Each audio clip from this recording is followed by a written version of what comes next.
Bonjour, je suis Angélique Gérard, je suis une des actrices de l'avènement du web en France. J'ai fait toute ma carrière aux côtés de Xavier Niel, 22 ans.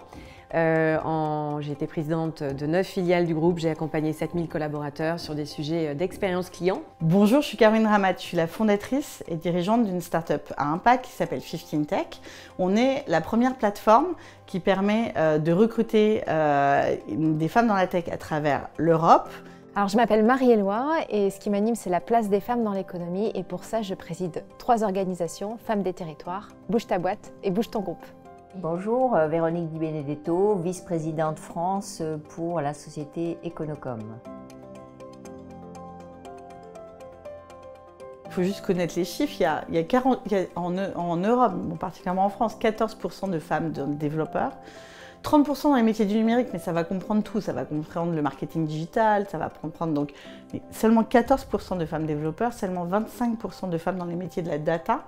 Et dans les métiers du produit, on en a plus parce qu'on peut venir du marketing, du design, donc là on approche des populations de 40%. Mais quand on monte en haut de l'échelle, dans les fonctions exécutives vraiment liées à la tech, c'est 8%.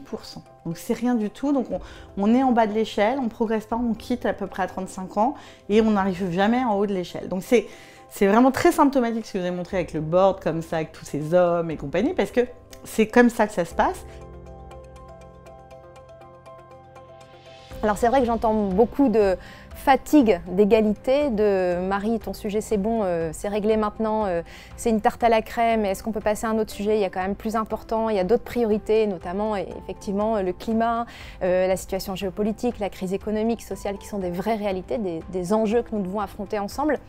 Mais pour moi, c'est pas secondaire l'égalité, c'est au contraire le préalable. Je ne vois pas comment on va pouvoir régler, trouver des solutions à tous ces enjeux en continuant avec le même modèle où les femmes sont absentes. Alors, une femme sur 2, au bout de 7-8 ans, quitte sa fonction tech pour faire autre chose.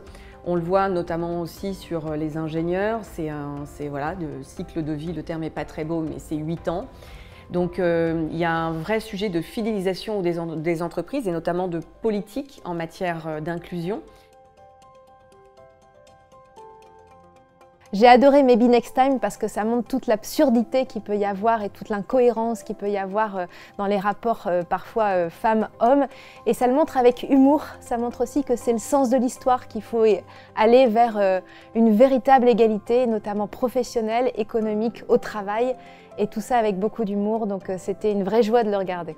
Alors c'est un film que j'ai trouvé excellent, drôle, décalé, avec une forme d'impertinence, mais et en même temps très sérieux et profond.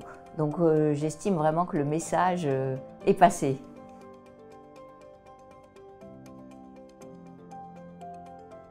Alors j'ai regardé Maybe Next Time et même plusieurs fois. Et donc moi je suis ravie de voir que ce type d'initiative puisse éclore, parce que c'est très important de pouvoir sensibiliser sur ce qui peut se passer en entreprise. Évidemment, ça ne se passe pas toujours comme ça, mais globalement, on a un bon reflet de notre société au travers du film. Je suis hyper fière que des femmes, donc Valérie qui dirige Flamboyant Film et Clara qui a fait ce film et réalisé ce film, des femmes prennent le lead pour aller raconter d'autres histoires aussi. Je pense qu'on a toujours des histoires, on est très en France, d'amour, des super courts-métrages sur plein de trucs de la vie, mais en fait d'aller prendre ces sujets qui sont les sujets d'actualité, c'est 70% des métiers de demain. Moi je trouve que c'est ça l'innovation aussi dans le cinéma, donc merci Clara, merci Valérie de prendre la parole sur ce sujet.